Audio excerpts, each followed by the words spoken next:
Putdan na siya ano. Uy, yun sa man mong fish. Ibutang lang dere, ibutang na. Oh. Okay, free na natong fish, free. Okay. Free na ang fish. Swim na kayo fish ha. B-boy oh.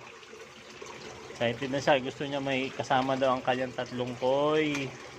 Okay, free na ang fish. 4 na fish na makulay. Okay. B-boy na lang. Ano na, ipagawas na ni B-boy. B-boy na lang. Ano na. Pagawas si B-boy. Ayan na mano ang fish. Wala na. Wala. Asa pa isa ka fish? Una pa. Wala na. Ayun na. Ano? Para na yung fish. Para na. Nag-swim na. Oh, grabe ba? Wow. Kauban sa mga koi. Okay. Bye-bye fish. Ato na. Kusungan mo lang. Uy. Mama.